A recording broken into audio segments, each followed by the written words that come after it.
In today's world of Formula One, both drivers and cars need to be prepared to perform right from the start of a race.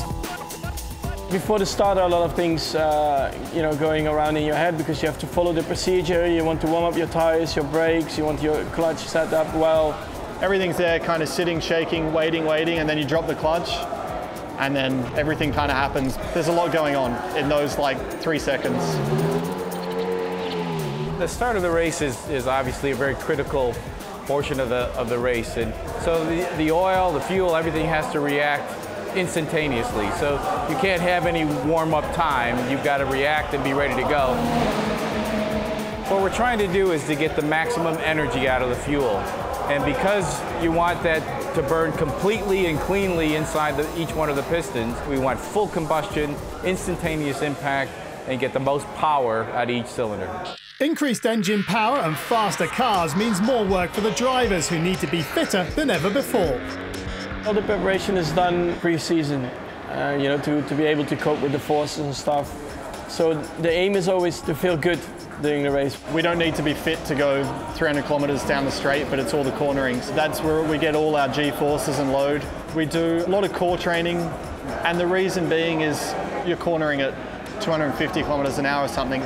Naturally, everything still turns and twists, so you're engaging your core all that time, and after doing 60 laps of that, you feel a lot of fatigue. While training is a driver's preparation, the gearbox and engine rely on high-tech lubricants for protection and performance. From a lubricant standpoint, we're lubricating all the moving parts of the vehicle. In each one of those areas, we're trying to maximize the efficiency. We want the best lubricant in each one of those applications.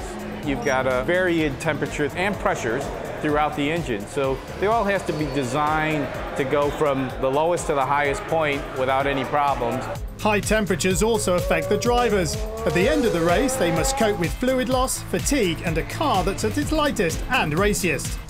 The longer you go through the race, obviously the more tired you start to get because it's a longer effort you're putting in. But also on top of that is, the car is getting lighter, the fuel's burning off, you're coming in for pit stops, so you're getting fresh tires. So normally at the end of the race, the car is at its fastest and you're at your most tired.